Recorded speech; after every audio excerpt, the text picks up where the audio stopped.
Mhm.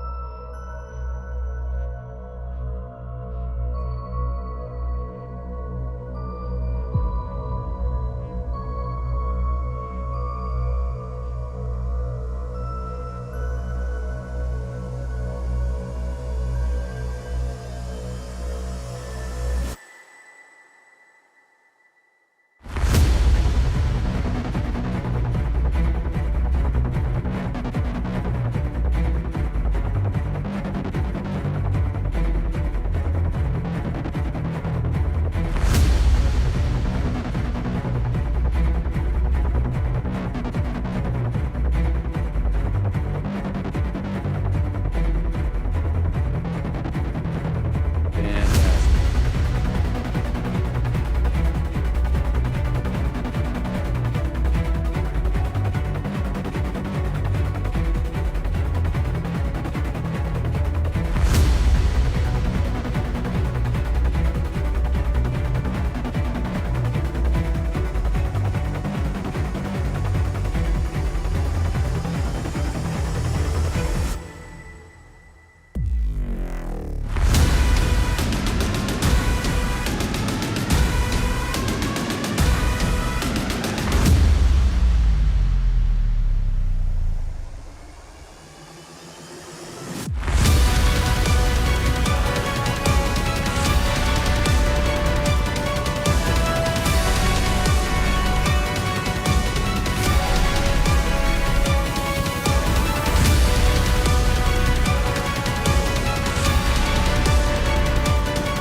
Well, hello and welcome to the DC United Kingdom podcast.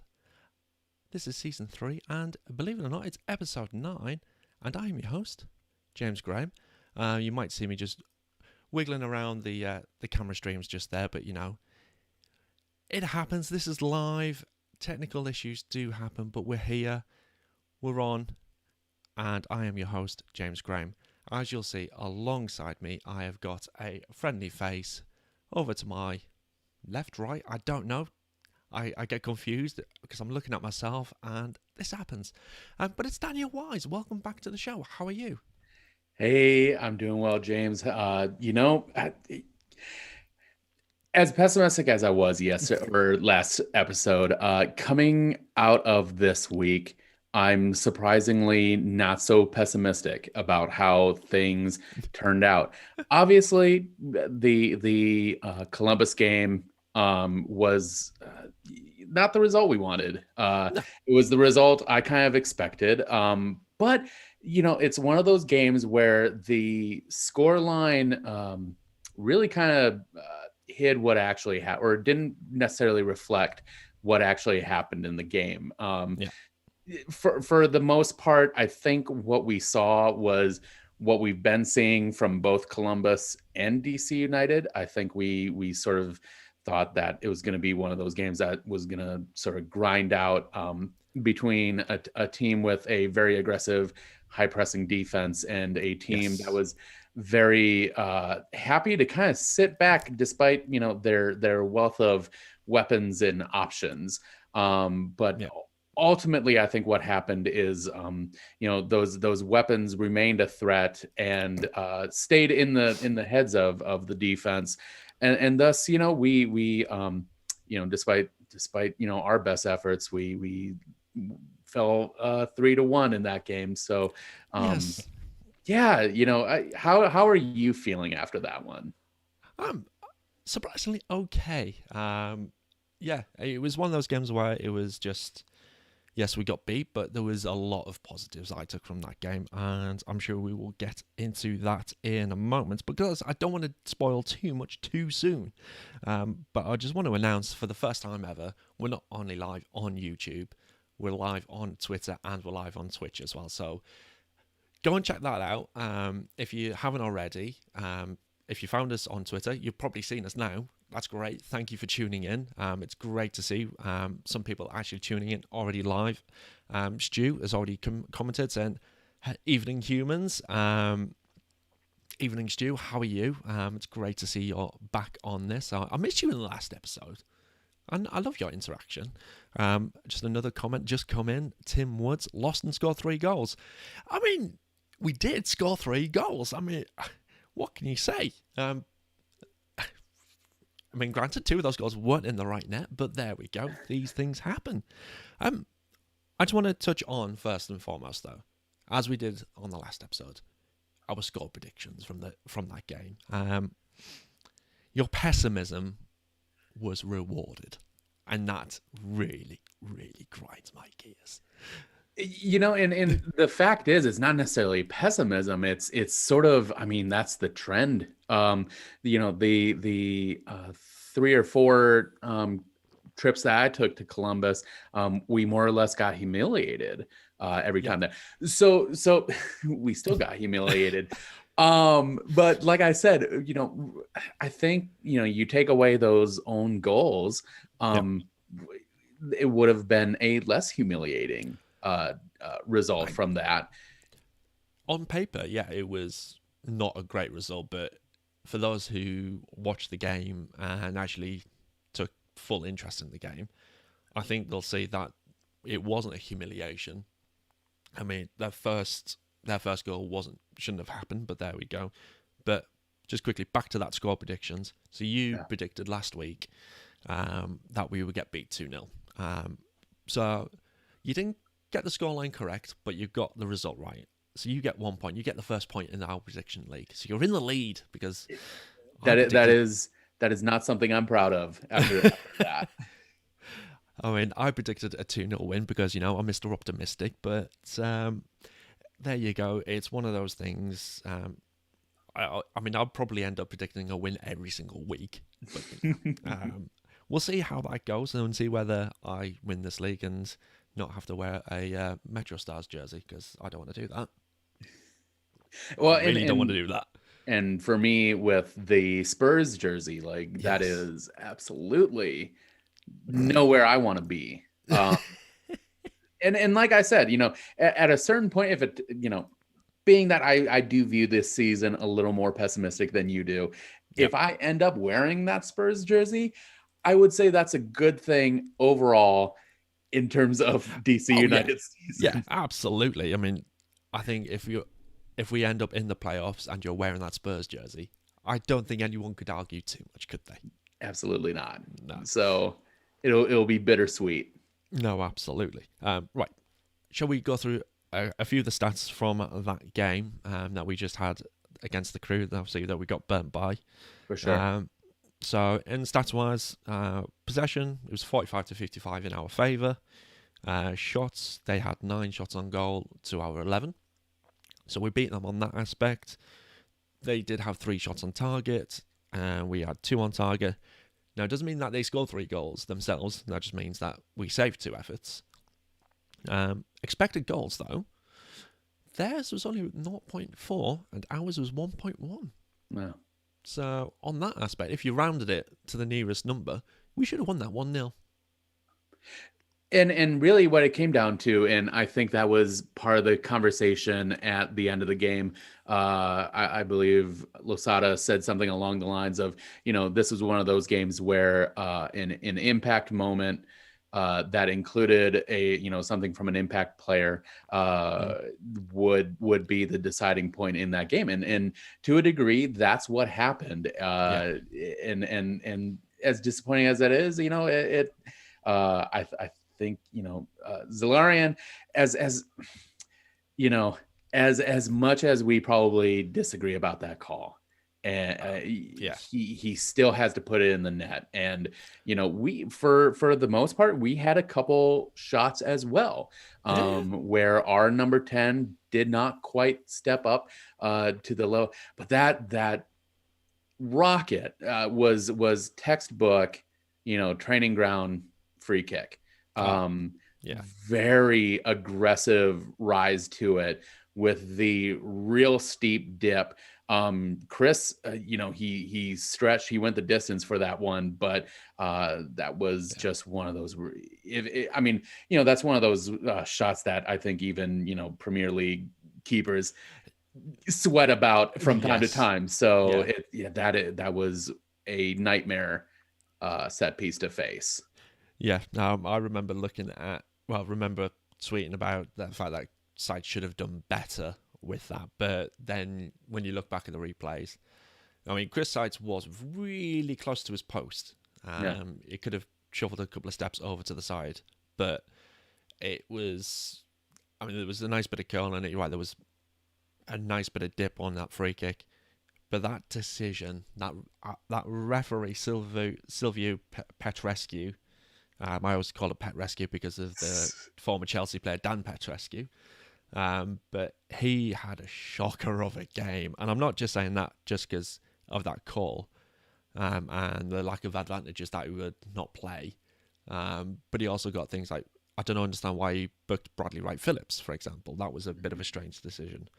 But he had a really, really bad game. There was 29 fouls he gave in total, so one Yeah. roughly every 3 minutes. So again, a very stop-start game, which we've seen in pretty much every single game that we've had. And I don't want to say that it's our style of play, because it could be. We're playing more aggressively these days. The San But Diego game, call back to yes, go back to the first one. we did. I mean, that one was probably the best game in terms of the flow and in terms of Yes, the yeah, lack of calls yeah, in that. So, gosh, I don't know what needs to happen, but there needs to be some consistency there. yeah, definitely. And I just think that's down to the standard of MLS refereeing. I think everybody can agree on that one. Doesn't matter what team you support, the standard of refereeing in this league could be improved. And I'm putting that nicely. Because, yeah. Other little things that we had in that game. So, yes, we had another injury. Thanks to Joseph Mora getting injured in the warm-up. God knows how he done that one. Yeah. That left us with 3 outfield players on the bench. De Shields, Kamara, and who was the other one? Remind me. Oh man, I am bringing that up, and Oh, I mean, John Kempen was the keeper who didn't come on, but it was De Shields, Kamara. Martins, That was it. Felipe. Felipe, yeah. Yes, yeah, because he came on at around the 60th minute, I think it was. and And to that be was fair, mostly. Sorry about that.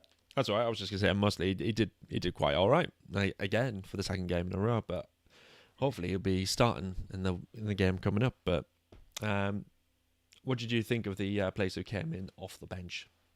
Well, yeah, so that's sort of the thing. Felipe came in, I think, well enough for a player who was a little bit out of his element, playing Yeah, the more center back with Andy Nahar. yeah, But yeah, how do you play that? Because we were left kind of, yeah, again, just with nothing in this yep, game. If I can get back to the lineup here, where we had Adrian Perez on yes, that left wing. First start, 25 years old, and yeah, I don't know. That is a tough position to get thrown out into, especially when you're trying to service Flores and Assad, and yeah, how do you do that? yeah. That's I mean, it's a tough break for him in his first MLS start for us as well, because that yeah. was just. But to be fair to him, he didn't look bad, because I don't remember him doing anything really, really poor or anything like that.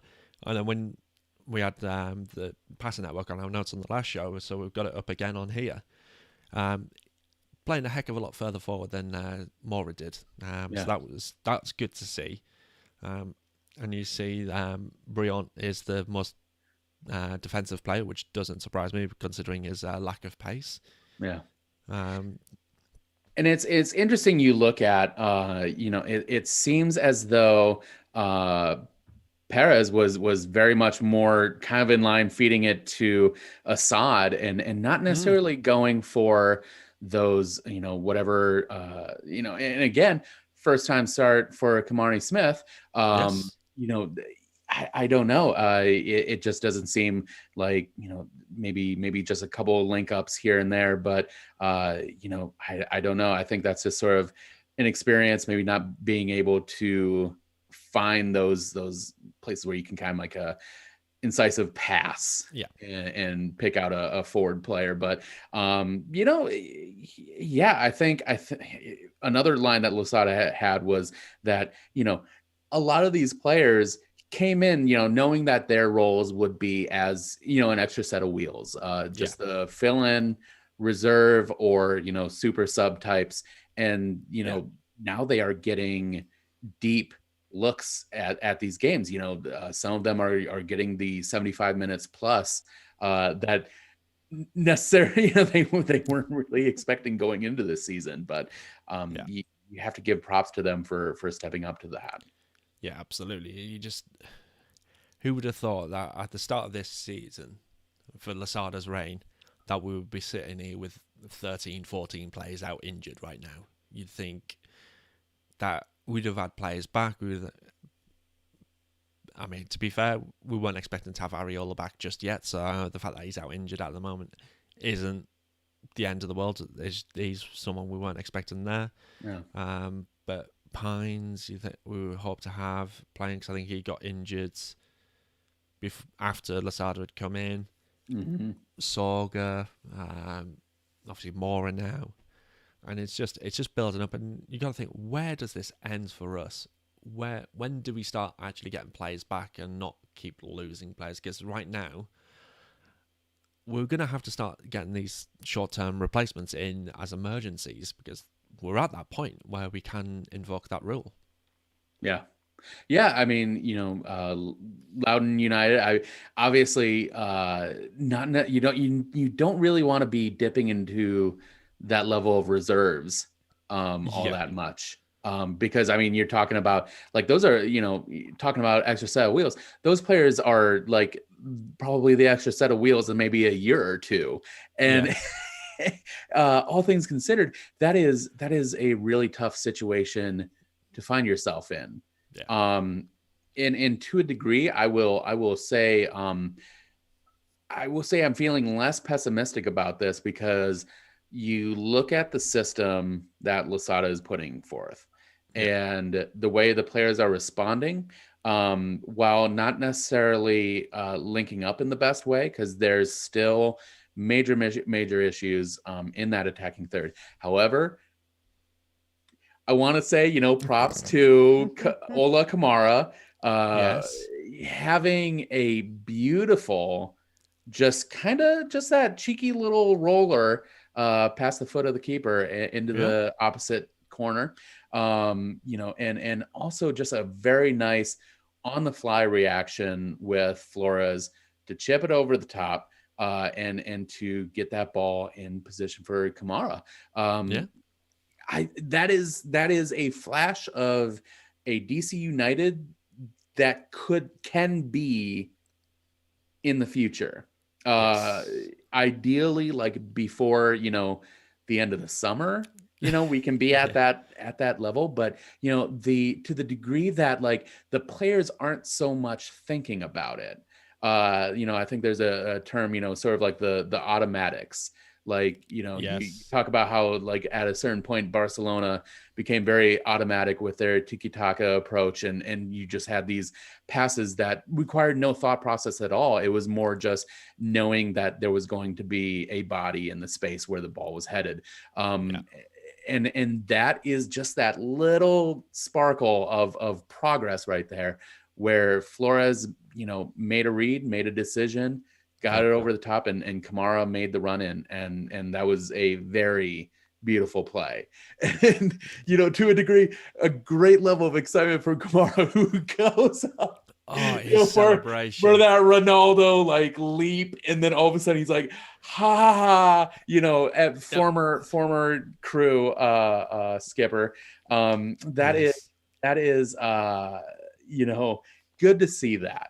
And then I've ragged on Kamara, but I was so happy to see that happen. Yeah. Obviously, followed up almost instantaneously by the second own goal.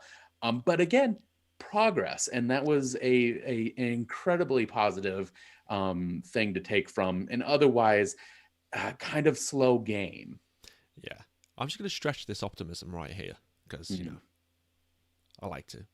Um, that's Ola Kamara's now scored in back-to-back MLS games. Yeah. I mean, he scored in the last game of the last season, and he scored in Yes. his first game of this year. That's back-to-back in my book. Yes. So, and you know what? Hey, if he keeps up that type of productivity, um, so if he steps up against, yeah, I have to ask, Naperville Flames, is this where we go? Naperville Flames. Oh, I don't know.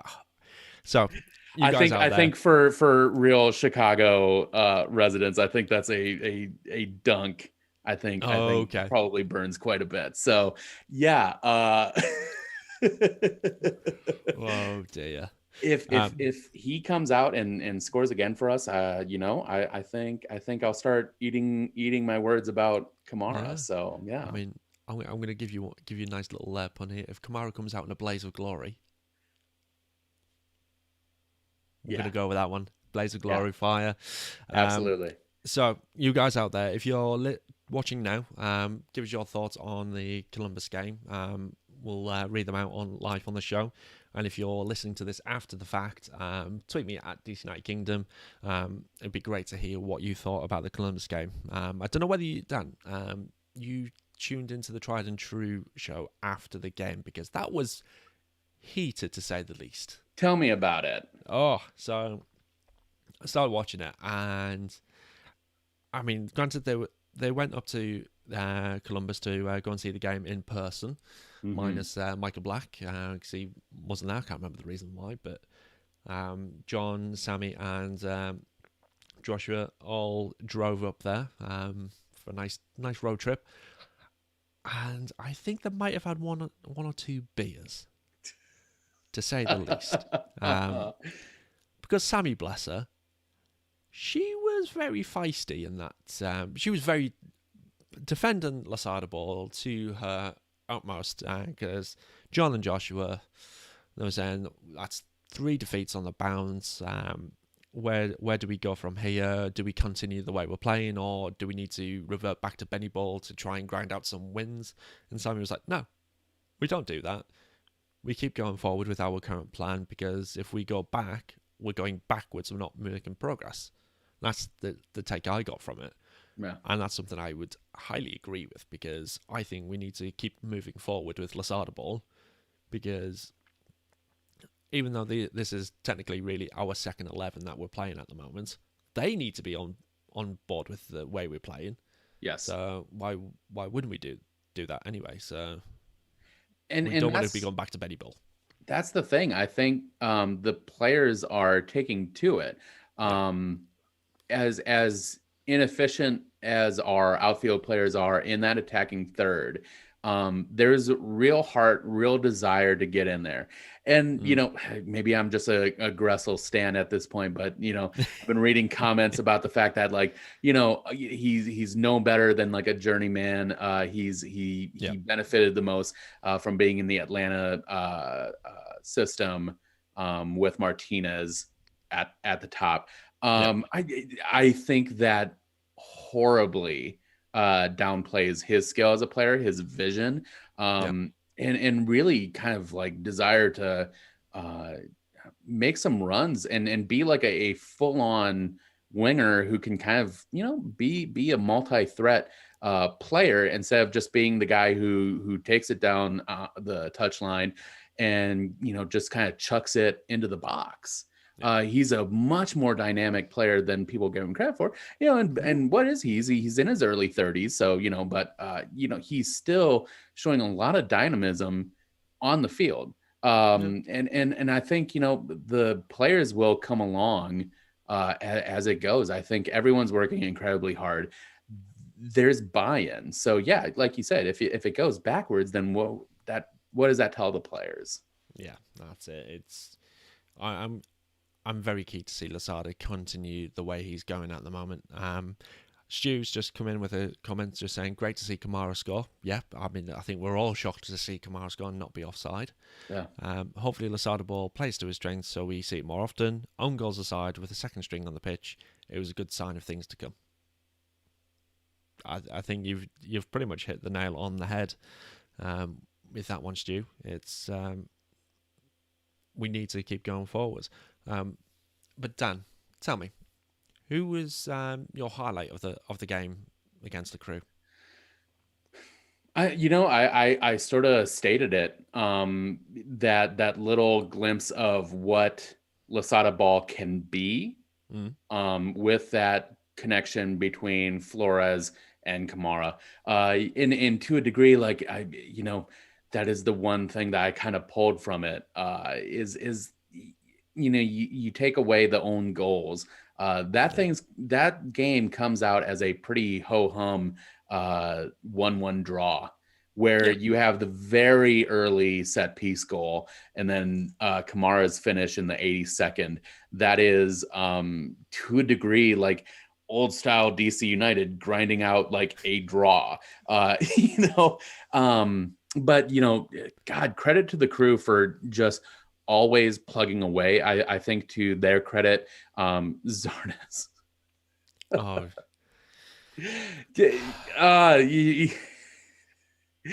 whenever Zardes is involved, the goal, whether he scores or doesn't score, it's always an accident somehow. yeah. And that was the thing, is his presence, kind of off the hip of Briant, really unsettled sights. Yeah. And I think, to a degree, Briant knew he was there. God, there was some really bad body language after that play, between Seitz and Briant. I think more than anything, like, this defense needs to sit down together. And they probably have. Like, I'm not saying they're not doing anything, but like, I'm saying, like, throw any sort of like bad blood out, and maybe I'm reading too far into whatever body language was having, because that's a really frustrating situation to get put into. But to kind of sit down and say, regardless, like, here we need to have like a better connection here, and it can only get better from here. And to be fair, the defense that we've got right now is a makeshift defense. It really is. Let's remember that. So yeah.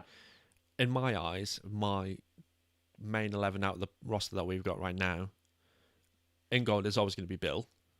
Yeah. He's the one who's going to be commanding that back three. But my back three would be Heinz Ike. Yep. Donovan Pines. Steve Bambow. Yep. Briant doesn't make it in there. No. So the bad blood, I'm not bothered about that. Let's just get our main four players in the back fit and healthy, so we can keep those clean sheets yet again, because that's what we missed last year. That's something that I've noticed that DC has been, I mean, this is under the Ben Olsen era, but that's something that we were known for, is our rigid defence. I mean, you look at the game against Toronto back in 2018 or 2019, when we were down to 10 men. Yes. We drew 0-0, and somehow Bill Hamid saved like 30 shots on goal. It was just ridiculous how we managed to walk away with a point on that one. That was the famous Rooney red card game. Man, that was... I think, honestly, that was just insane. The fact I think that Bill broke a record for the amount of shots saved and keeping a clean sheet. Yeah, it was stunning, that performance. Just to round off that game, So Ola Kamara scored his first goal of 2021. As we know, that was in the 82nd minute. Flores recorded his first assist for that Kamara goal, which, as you've lovely described there, it was a lovely chip. I Yeah, don't know why I'm using the word lovely about 17 times in 1 minute, but there you because it go. You're was going to get it. very pretty. Like It was I very don't blame lovely. you. Yeah, yeah. Um, Perez, as I mentioned earlier, made his first start for the club, and he did last the full game. And Andy Nahar made his first start since returning to the black and red, which was fantastic to see, even though it was at centre back. There you go. So that rounds off the not the Chicago game. Jeez, I'm getting ahead of myself there.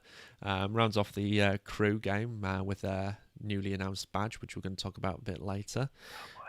Yes, that's a fun thing to come out just before we go live.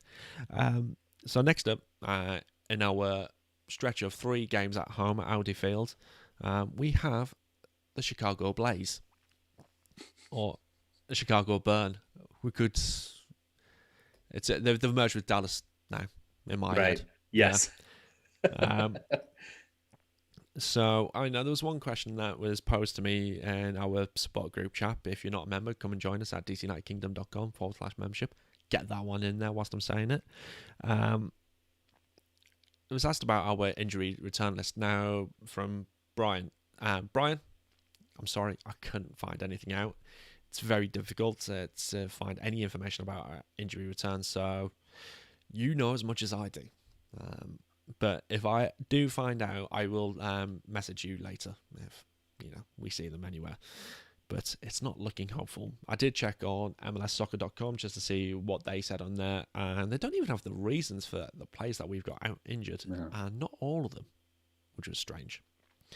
But I did manage to find out who is on the Chicago Fire injury list, and they currently have Nick Slonina, who's out for health and safety protocols. I don't know whether that means he's got COVID. Stanislav Ivanov, he's got a left knee injury. Kenneth Cronom, right knee injury. Ignacio Aliceda, left thigh. Carlos Taran, left thigh. Gabriel Slonina, so I'm guessing that's Slonina brothers, maybe. Also health and safety protocols, so probably COVID related. I'm going to say on that. Just throwing something out there. Let's throw some rumours in there. Yeah. Fabian Herbers is questionable with a right knee injury, and Miguel Navarro with a right ankle injury. So they've got a few players out, just like we have. And you're talking about a team that is in a very similar situation. I believe they're on a 5-game winless streak, Yes. and off the tail of a disappointing campaign last season. So this is a team very much I would. To use sort of a video game term, this is kind of a mirror match between two teams that are, sort of suffering, very unfortunate situation with injury, with players, and just overall fitness and performance. But I think the edge that we have is I have faith in the system that Losada has set up. I'm so glad you finished that, because I was just going to say the edge that we've got is that you've got faith. I was like, what? Your faith is that strong? I hope it's rewarded at a certain point. But I do want to say with the upcoming matches, and I said it on Twitter, and I'm saying it right now just so that everything is out there and I can't take anything back. I'm glad I'm sat down for this one. But I do think there is a non-zero chance that DC United comes away with 6 points after the weekend. Don't. And I think I'm going to have a heart attack here.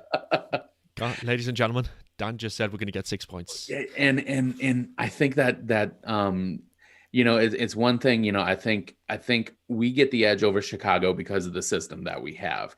Orlando might be a different situation. And I don't know. It just depends on who we line up in that game. But overall, I think just with what I saw, and I think now we are finally we can get an outfield player to score a goal. I would throw out a pretty confident score line for that one. Wow. Yeah. So one game, one forward scoring changes the whole landscape for you then. I hope, and really, it's just I am taking into consideration the teams that we're lining up against. Yeah. Very few towards the bottom with DC United, Yeah. and so anyone else, I would probably be maintaining that pessimism. But I believe with the way things line up here, we can come away with some points. Yeah. So let's run through their story so far this season. But before we do, just seen another comment come in on YouTube just there. Again, Stu, thanks for chipping in on the chat. He's just gone, isn't Briant 52 already? I mean, it feels like he's been around forever. Would be good to see this transitional period to include some more youth progression and bed the system early. Now, I would like to see the same, but we need the youth fit. Because currently they're out injured at the moment. So Pines is out injured, Yao is injured, Paredes is out injured. Nyman is the only one who seems to be fit, and he's the youngest out the lot. So, yeah. But you're right. Yeah, we need to see this transitional period that includes more youth. That would be good. But like I said, we just need to get them back fit and healthy. But back to Chicago's story so far. So they've played the same amount of games as us. They've played 4 games. They've not won one yet. So 1-0, drawn 1, lost 3. So they have a total of 1 punto. Mm-hmm. And I, like I said before on this show, I like to look at the expected goals because I think that gives us a good indicator of how well they're playing. Their first results, which is by far and away their best one, I think, because they were playing New England Revolution, who I would say are probably one of the top contenders for Eastern Conference, I would say. Their expected goals against them was 2.3, so they looked good against them. But on the flip side, the New England's expected goals was 2, so quite a good attacking game. I would imagine that was quite entertaining to watch. For sure. The second game was against Atlanta, who traditionally are a tough team to come up against, but last year were awful because they didn't have Joseph Martinez, but they still beat Chicago Fire 3-1. To an expected goals as well of 1.9 to 1.3. So again, Chicago's still doing okay there. They're scoring a goal. But that's where it ends. Because in the third game, they got beat by the Metro Stars 2-0. And expected goals was 1.3 to a grand total of Chicago Fire's 0.3. Yeah. I did say 0.3. Just remember that one. And then they played in their last game at home to Philly Union. They got beat 2-0 again. And their expected goals was 1.1 to 1.7. So they still played well in that game. They should have scored a goal, but they didn't. So it looks like they're still attacking quite a bit. So we need to be wary of that. So our defence needs to be on point and not have any own goals. That would be nice for once. But I think they're very weak at the back from what I've seen and what I've been able to read up on. So we do have quite a good chance because when you look at the way we've been playing, you look at how many attempts that we've been having goal in each game, we've been outperforming each team so far in the total amount of efforts on goal. And that's not me just exaggerating. We've literally every single game outshot the opponent. Yeah. Which is quite weird to say for a DC United podcast, that we've been out shooting the opponents. It's the system. I don't think I've felt that in at least 10 years. Yeah. It's the system. You keep the players up high. You shut off, those build up opportunities, and you can have, those that significant advantage in the shots produced. So, I think, and this is why I do feel optimistic, is that at a certain point things will click for everyone. Briant, he was interviewed at the game, and I think he kind of feels it. And I was reading a comment where someone said that he wasn't really speaking as someone who's trying to tell himself that, like, things are better than they are. I think he Yeah. truly sees a progression here. And as much as I think, it's painful to sort of see the missed opportunities, a lot of the inefficiencies in attacking play, there are things that are going to happen. Um, Yeah. whether this builds up to a middling type of season, Yeah. I think it's a lot better than how things could potentially go if we did not play as positively as we do. Yeah. I, you're right. The positivity is just, I still can't get over it. It's so nice. It's such a change, and I know there's a podcast or show that I'm coming getting interviewed for tomorrow, um, for the Orlando City UK show. One of those things is about the positivity and how has it changed, and it's a warm and wonderful fuzzy feeling. Yeah, The fact that we're going out and when we're getting beat, we're giving it an effort. yeah, And that's what we've not had for quite a while, is the fact that, well, I don't want to say that we've not given an effort because that's harsh on the lads out there. They're just playing the system that they've been taught to play. But it's the fact that we can see that attacking intent, and the fact that and in the last game we only got beat by our own stupid mistakes of scoring 2 own goals. yeah. So I like the fact that we're getting beat. No, I don't. Sorry, I don't like the fact that we're getting beat. I like the fact that we're giving it a go when we're getting beat. Little slip of the tongue. Yeah, no, no, no, no, no, no. Don't put words in my mouth. Don't put words in my mouth. It hurts so good. It hurts. Oh, getting beat 3-1. No, oh, yeah, I know what you're saying for yeah. sure. It's just, honestly, it's a refreshing change to be able to come onto this podcast and do it and then go, yeah, we got beat, but actually we gave it a go, and we can see that the lads wanted to get something out of it, rather than going, yeah, we got beat, we had one shot on goal, and that was about it, and we got beat 1-0. Like that, it just saying that out loud just makes me think of the New York City game from last season, I think it was, or the season before, where we just stuck 11 men behind the ball, and that was it. And it was just like, why did we turn up? Yeah. So no, I do remember. Well, gosh, you could even say the same thing about that Toronto game last year, where I think we had about 2 players show up, mentally, and it was a team that was more or less kind of checked out or tired or something, but that was kind of an eye opener right there. Yeah, it was, and I think we definitely needed the change last year. Yeah. You could tell that, and you could tell it as soon as Chad Ashton came in.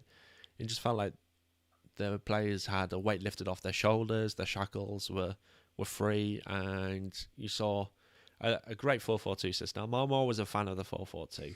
Yep. I'm struggling to come to terms with the 3-back formation. Stu, you'll know that I love my 4-4-2.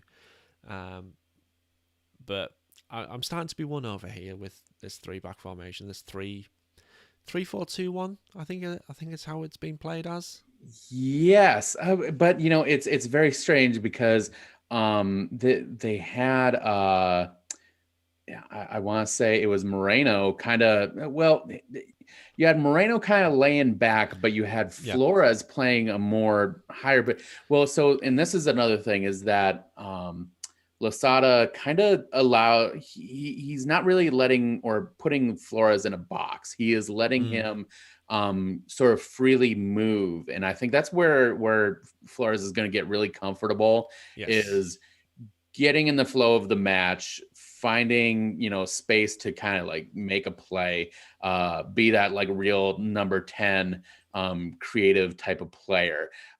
He is, you want to, I think if he had a better crew around him, or just a more efficient attack, I think you'd see some really wonderful things from him. And I think, it's Losada just kind of, he's trying to make it work the best he can, and I think Yeah. he understands the value that Flores brings.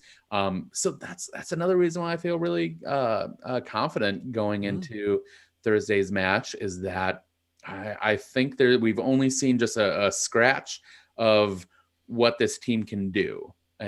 and give it some time, and they could very much be a major force in the East. Yeah, definitely. I'm just thinking out loud here. So in my head, that Flores in that free roaming role, Yeah, do we to try not to confuse things with Assad, who's supposedly playing alongside him, who's, to be honest, he's not really kicked this season off yet. no, He's struggling a huge amount. You can see. I mean, granted, he won us a couple of free kicks, which was nice, but I don't want a player on the pitch whose only contribution is winning a free kick. yeah. Do we drop Assad? And when we got players fit, do we bring on a second striker? So we go to a 3-4-1-2 rather than a 3-4-2-1. That's 3, 4, 1, 2. Because when you look at Eric, the reason why I'm saying it is you look at Eric Sorga Yeah, and the type of player he is. He's someone who loves to press. yes, He loves to go at the defenders, make their lives hell, and then when he gets the ball, he's got this great close control and he's able to play it to someone. And we saw it in the first game against New York City where he played it to Moreno, who laid it off to Heinz Ike, who scored that absolute screamer. yeah. Um, so do we have Sorga and Kamara or Roberta up top with Flores playing just behind them, getting those lovely assists in there, where Sorga can win the ball back off the defence, play it, and to me that just sounds more magical. True, and oh, man, yeah. So you bring up a good point with the fact that Sorga, as a striker, he's very box to box. You will see him Mm, covering a lot of ground. You'll see him, making those defensive efforts, getting back, sort of in that defensive third and helping to bolster against attacks. That's not bad, but there's a part of me that thinks, if you get that extra player up top, that sort of leaves a hole in that midfield to sort of get exploited. And mm, and to be honest, just with the fitness that we're sort of seeing, that I think you want that body back in the midfield, okay. rather than up top. That's just, yeah, that's a really good point. But I think once the team gets more fit, Mm, that is possibly something that would be more, I guess practical, or first, or I guess usable in that yeah, situation. But I just don't see the way the team's in shape right now that working out. fair. And that leads me nicely onto a question that's been posted to us. Do you think this injury list that we've got at the moment could be related to Lasada's increased demands on the players? Um, I mean, the Mora injury, no, No, that's just unfortunate. yeah. Heinz Ike, still yet to be known how he got that punch in the face. Because I don't know whether you must have seen the He Insta post was, he put it out, and it was just like, oh, that's a black eye. yeah. That Um, genuinely looked like he'd been punched. I don't know where that comes from, or if that was a training thing, and maybe maybe he's kind of playing up, or he was putting up his dukes. Maybe he was kind of playing up Yeah, the origin of that injury, but um, no, I don't think that was necessarily a thing. I don't think Lasada is allowing players to be put into that type of situation. I think he's running a very tight ship. Where I think if that was the case, Heinz Ike is on the waiver line. yeah, You know what I'm saying? So it could be a lot of different things. He could, I think not only are you seeing an increase in fitness, but I think also an increase in intensity, and yeah. aggression Yes, in definitely. how players need to attack, to get the ball back. If they're playing that high press defense, that is not a defense you can really be flat footed on. Yeah. I think it is overall just a lot of and here's the thing, you look at Areola and that, shame with how his recent years have turned out. His ACL injury was Yep. just kind of a freak thing. It wasn't necessarily a fitness thing. That is Yep. just one of those injuries that happen. You never see it coming. Yep. And it's just brutal. That takes years off of Yeah. athletes. Oh yeah.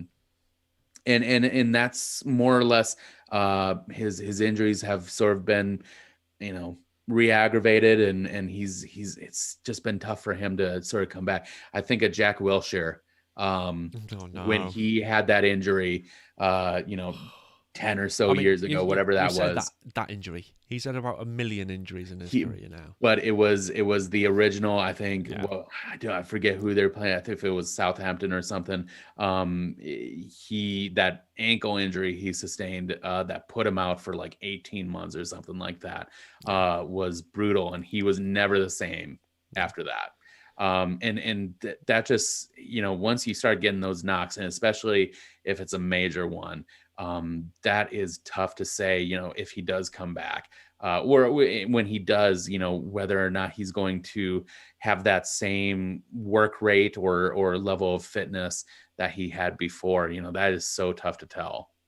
Yeah, no, definitely. I mean, I'm just thinking there as you were talking about Jack Wilshere, the other injuries that we've had, a Hmm. lot of them came before Lasada actually came. And you look at Bill Hamid, that was an injury towards the end of last season. Yeah. Steve Birnbaum, again, same thing, injury from prior to Lasada coming in. So I don't think the injuries are there from Lasada's new training regime. There was something he came out and said in the post-match conference after the Crew game that he'd seen some comments about our training regime, but the guy's only trained for 1 hour a day in terms of actual physical training anyway. Yeah. So that's not a huge amount of time, and you can't think that they're putting the players under that much stress that they're going to be picking up injuries left, right, and centre from an hour's worth of training. Which makes me 1 hour of training a day. I think I could do that. The Losada way. I mean, if I'm getting paid for it, yeah. Sign me up. um that would be a heck of a thing. Yeah. If someone on the inside of DC United, because I know this is an affiliated show, so Yes. if someone on the inside, can slip us, and we don't necessarily have to reveal anything, but if we could see, what that is like, and James, if you want to be a brave soul to like take a week of that and report, how you feel at the end of that, I would be very interested. I'm going to put this out there. I will happily do a trial. I will do a week of Lasada training and see what it's like. I'll go fully in, include the diet, because I know Griffin, you mentioned about the diet. Yep. Which, to be fair, I've actually started doing a little bit. I've started eating less meat. I've started eating more beans. I do make a mean 5-bean chili now. That's it. Oh, honestly, it's flipping good. We started eating meat-free sausages, meat-free burgers, you name it. I'm starting to get converted into this new plant-based protein, and I don't know what it is, but I actually do feel a bit better as well. So I'm still not going to go away from beef though. Got to keep my beef. It's a staple, especially. I mean, you're talking to a South Dakota boy. This is yeah. That might as well be Beef is sacrilege. life. Yes. But no, honestly, I mean, Hernan, if you see this on your stories, I'll happily try out for science a week of your training. Just get me out to DC and I'll do it. Excellent. I mean, it's coming up to score prediction time. Yeah. for the first game anyway, which is the Chicago Fire game at Audi Field on Thursday evening. So that is, I think it's an 8. Oh, is it 8:30 kickoff? 8:38 kickoff, if I So remember rightly. I believe, ooh, let me, oh man. I, it is, so I am Central Time. So I Yes. was seeing, okay, it's kickoff is 7 p.m. Central. So that would be 8 p.m. So Eastern. 8:08 then. Yeah. Yeah, Of because course. it just can't be at the time it's advertised, as you all know out there. So that's going to be an entertaining Friday for me at work. Um, yeah. No, according to MLSsoccer.com, it is a 1 a.m. kickoff, not a funny 1:08. I'll believe that when I see it Yeah. because it's MLS. But yeah, there you go. And then I forgot where I was going. So yeah, score predictions for that game. What do you reckon it's going to be? This is where Dan's optimism is put to the test. Well, and I am of, so, everyone's into zodiacs at the moment. So, as a Gemini, I'm kind of two minds of a lot of things. Um I you know I sort of have a scenario like if it ends up a tie, this will be the scoreline. If it's a win, Okay. it's a loss, whatever. But okay, I'm gonna put that all aside and I'm gonna go with my initial gut feeling, and you're Yeah. gonna blow your Um, noggin when you I'm hear ready for it. this. I'm ready for it. 2-0 DC United. Yeah. I I Locking that I one in. am I am locking that in. I am putting my faith into Losada Ball. I am seeing, that flash of brilliance Flipping last heck. weekend, I think can turn into more. And especially coming against a very wounded and underperforming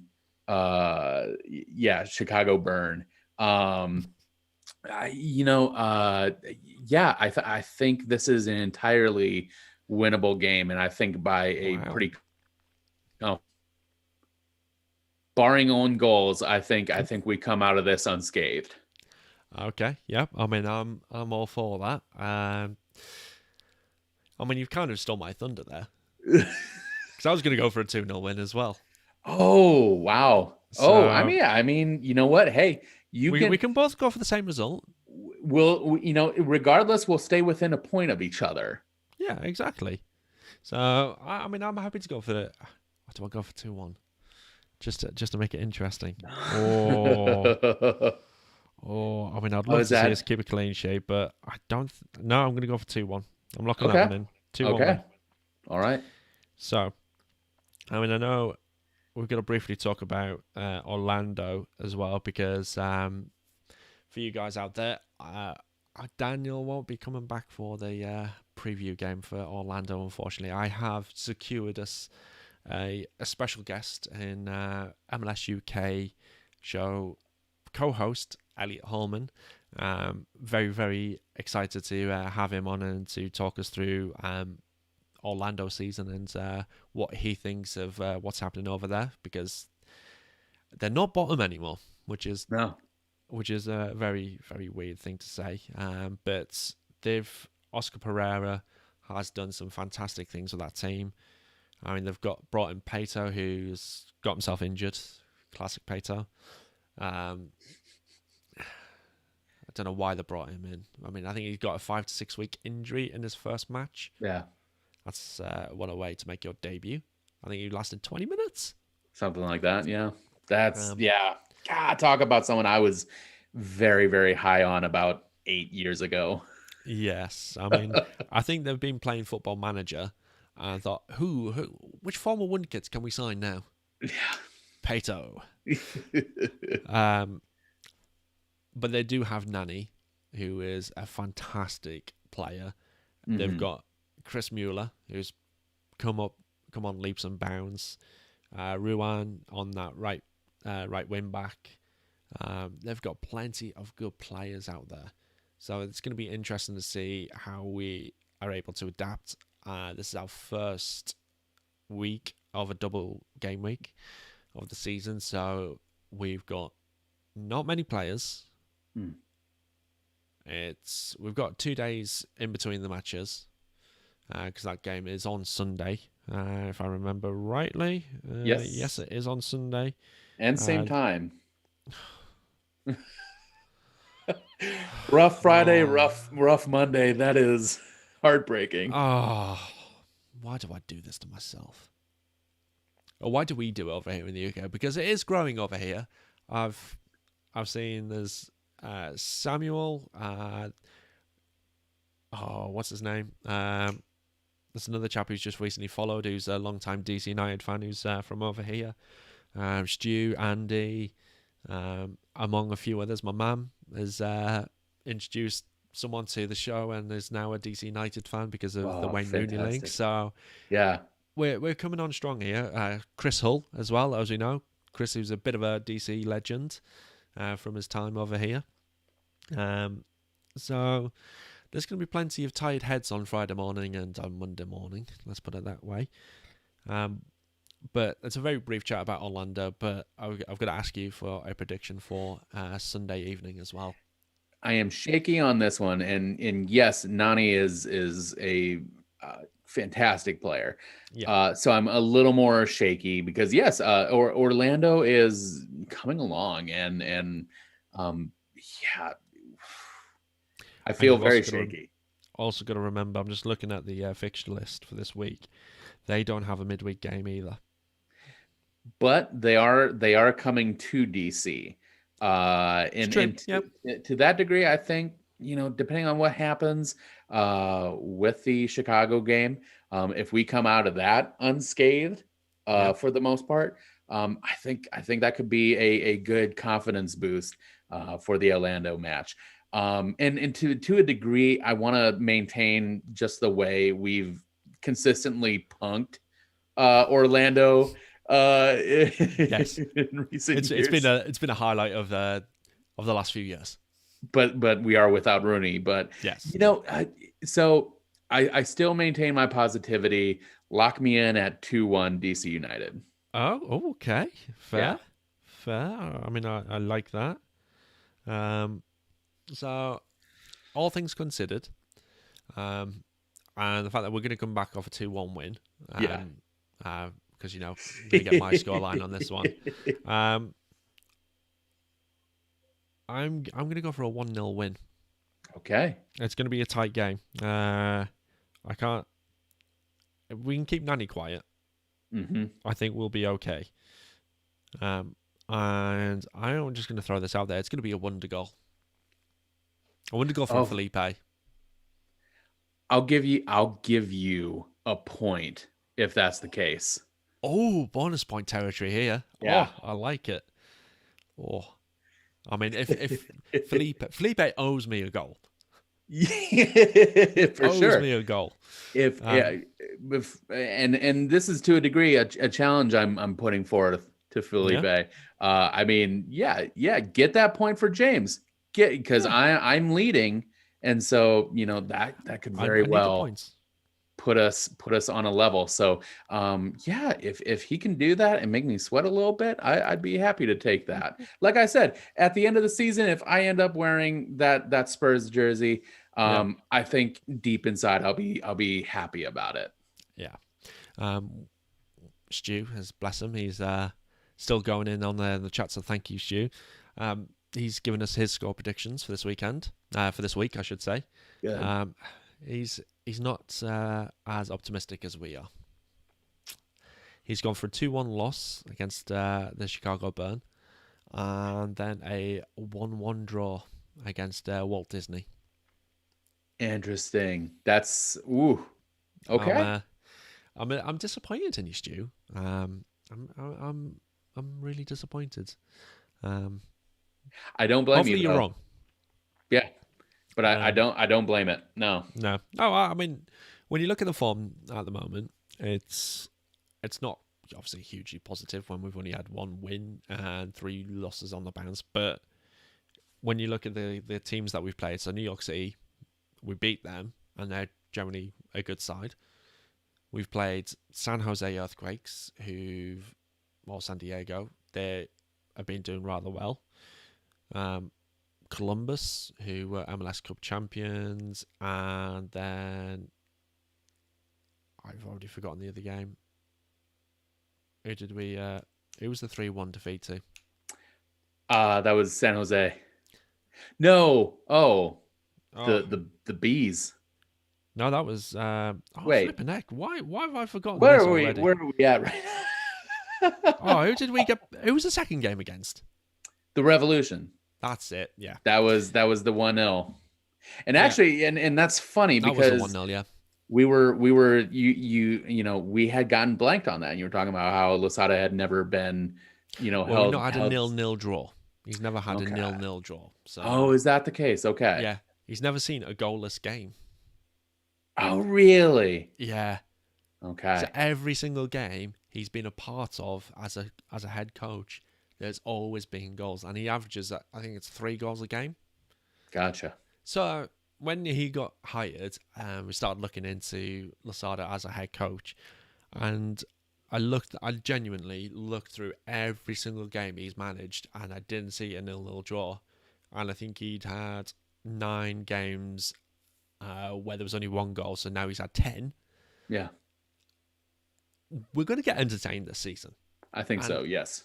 and so far, it's been entertaining. Granted, we've been on the hiding to 3 of those defeats. They've not been boring. No. So I'm here for the entertainment. I'm here for the goals. I'm here for the wins, obviously, but I understand that we're in this transitional period. It's going to take time. We've got all these injuries, and we've got our main 11 yet to come back to full fitness.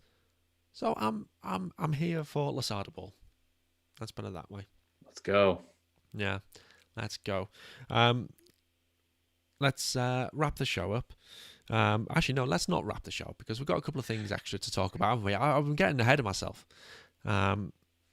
So, in the A or B section, any other business, great news for DC fans out there, for you guys.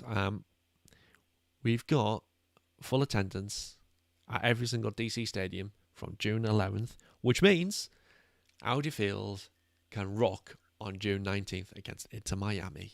And I expect it to be a full house, and I would love to see it be a full house right from kickoff. Not from 20 minutes in when everyone's decided to go, oh, there's a DC game, I'm going to go. I want to see it bouncing right from kickoff. And Absolutely. honestly, I genuinely believe the fact that it's been over a year. So it's end of March 2020 Yep. to so that's June. So that's 15 months since we've been able to have a full seated stadium. I expect there's going to be a lot of pent up demand for tickets, and I expect there's going to be pent up atmosphere breaking out. Yeah.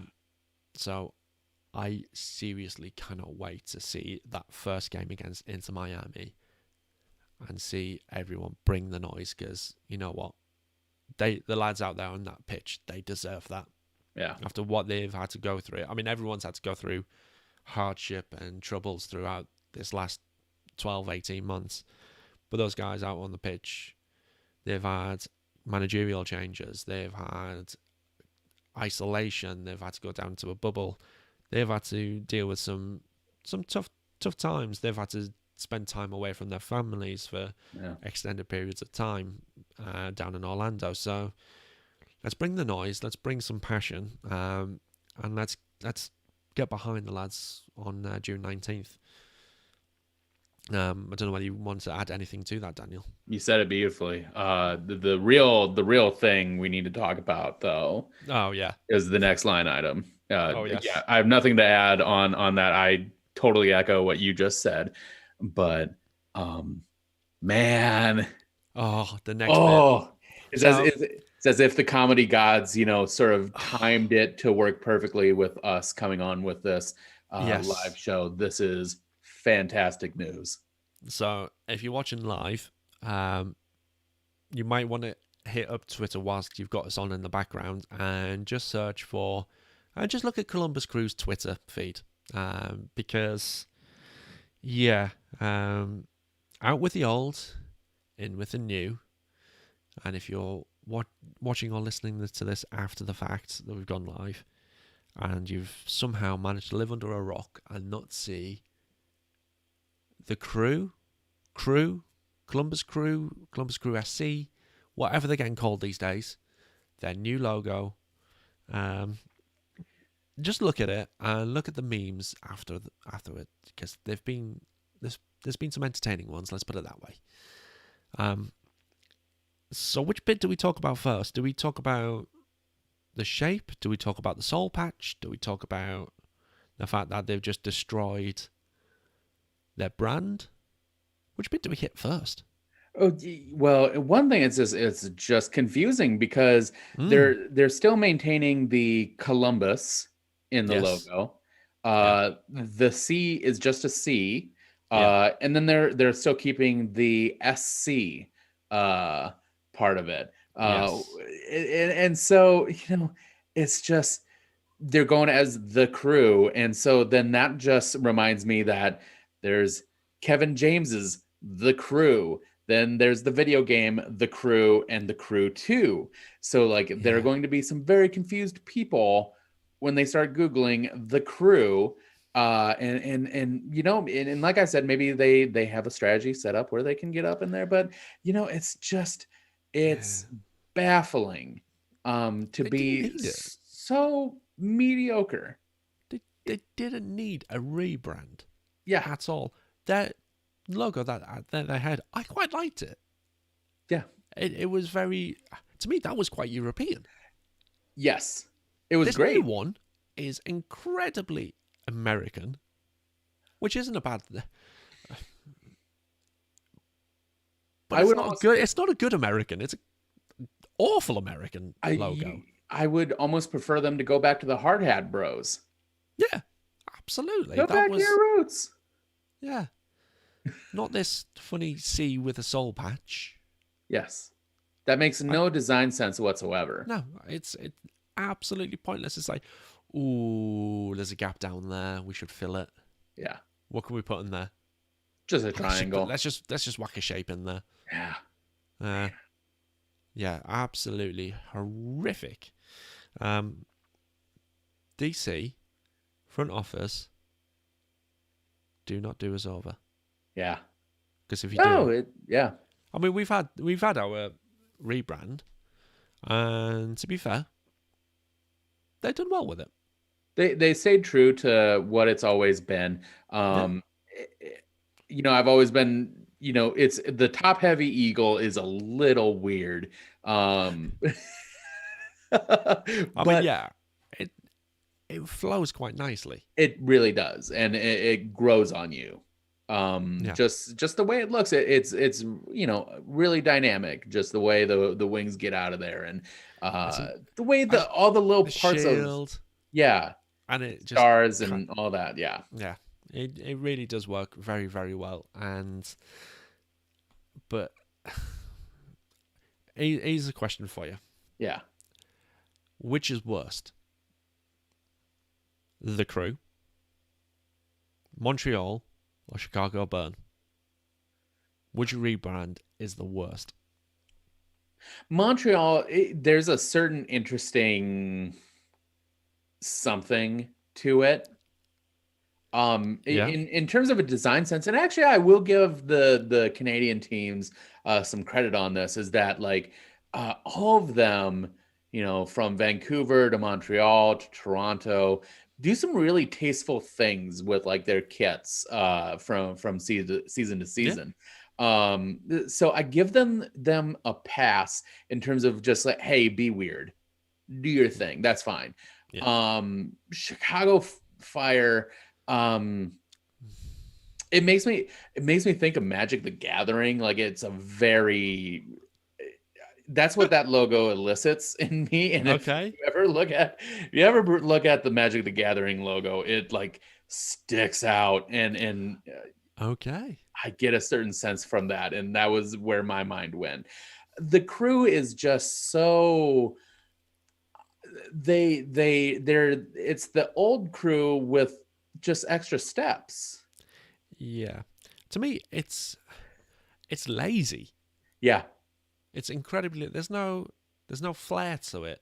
No. It's just gone right. What can we do? Ohio State flag shape. Hmm. We'll make it yellow and black.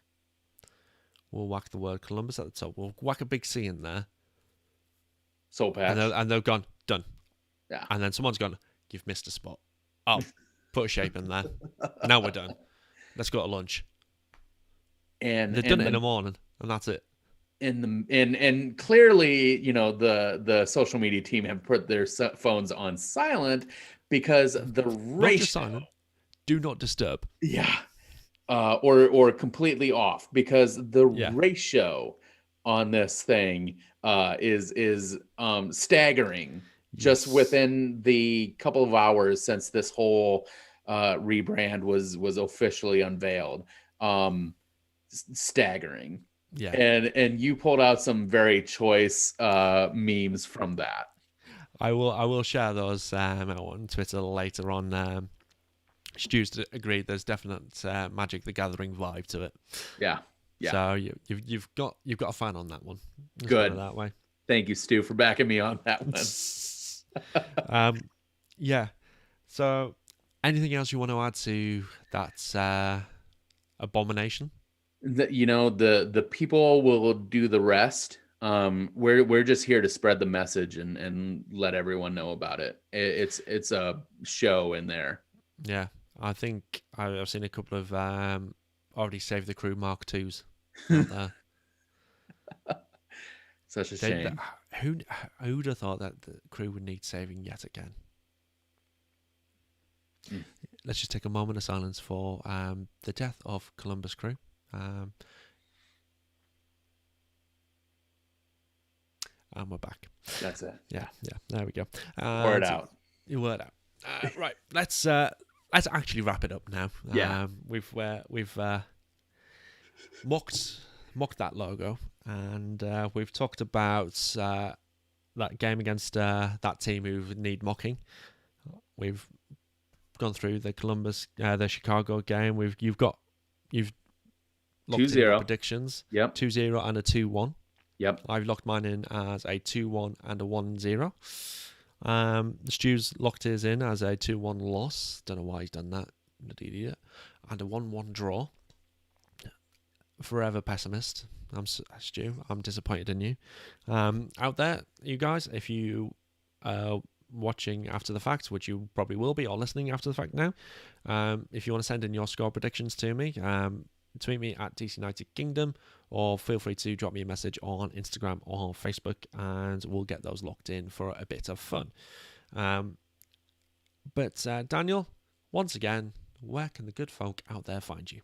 Yeah, find me at S Dakota Soccer. Mainly just sort of covering the gamut of football, wherever, and a little more irreverent. I like to get my one-liners out there, but yeah, no.